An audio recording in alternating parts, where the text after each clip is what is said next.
যখন বিচার ফয়সালা হয়ে যাবে তখন শয়তান জাহান্নামীদের বলবে, আল্লাহ তাআলা তোমাদের সাথে যে ওয়াদা করেছেন তা ছিল সত্য ওয়াদা।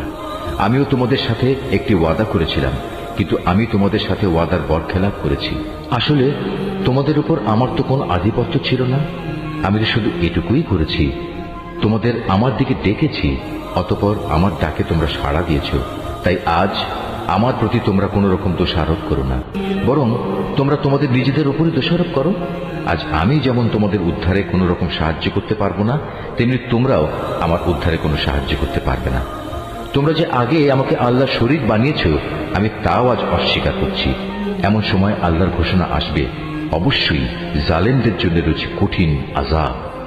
অপরদিকে যারা আল্লাহ তাআলার উপর ঈমান আনে এবং সে অনুযায়ী নেক কাজ করে, তাদের এমন এক জান্নাতে প্রবেশ করানো হবে যার পাদদেশে প্রবাহিত হবে রং বেরঙের ঝর্ণাধারা। সেখানে তারা তাদের মালিকের অনুমতিক্রমে অনন্তকাল অবস্থান করবে।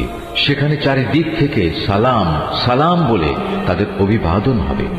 তুমি কি লক্ষ্য করনি আল্লাহ তাআলা কালেমায়ে তাইয়্যিবার কি সুন্দর উপমা পেশ করেছেন? এই কালেমা যেন একটি উৎকৃষ্ট জাতের গাছ, যার মূল জমিনে সুদৃঢ়, যার শাখা প্রশাখা আসমানে বিস্তৃত। সেটি প্রতি মৌসুমে তার মালিকের আদেশে ফল দান করে। আল্লাহ তাআলা মানুষদের জন্য এভাবেই উপমা পেশ করেন, যাতে করে তারা এসব উপমা থেকে শিক্ষা গ্রহণ করতে পারে। আবার খারাপ কালেমার তুলনা হচ্ছে একটি নিকৃষ্ট বৃক্ষের মতো, যাকে জমিনের উপরিভাগ থেকেই মূলোৎপাটন করে ফেলা হয়েছে। এর কোন রকম স্থায়িত্বও নেই।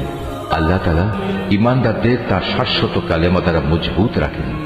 দুনিয়ার জীবনে এবং পরকালীন জীবনে জালেমদের আল্লাহ তাআলা এমনি করেই বিভ্রান্তিতে রাখেন।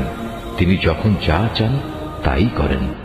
হে নবী, তুমি কি তাদের অবস্থা পর্যবেক্ষণ করনি যারা আল্লাহ তাআলার নিয়ামত অস্বীকার করার মাধ্যমে তাকে বদলে দিয়েছে?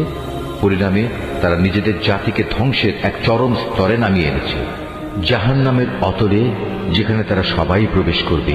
কত নিকৃষ্ট সেই বাসস্থান! এরা আল্লাহ তাআলার জন্য তার কিছু সমকক্ষ উদ্ভাবন করে নিয়েছে, যাতে করে সাধারণ মানুষদের তার পথ থেকে বিভ্রান্ত করতে পারে। হে নবী, এদের তুমি বলো, সামান্য কিছুদিনের জন্য তোমরা ভোগ করে নাও, কেননা অচিরেই জাহান্নামের আগুনের দিকে তোমাদের ফিরে যেতে হবে। হে নবী, আমার যে বান্দা ঈমান এনেছে, তুমি তাদের বলো তারা যেন নামাজ প্রতিষ্ঠা করে এবং আমি তাদের যে রিজিক দিয়েছি তা থেকে যেন তারা আমারই পথে ব্যয় করে, গোপনে কিংবা প্রকাশ্যে। কিয়ামতের সে দিনটি আসার আগে, যেদিন মুক্তির জন্য কোন রকম সম্পদের বেচাকেনা চলবে না, না এর জন্য কারো কোন রকমের বন্ধুত্ব কাজে লাগবে। তিনিই মহান আল্লাহ তাআলা,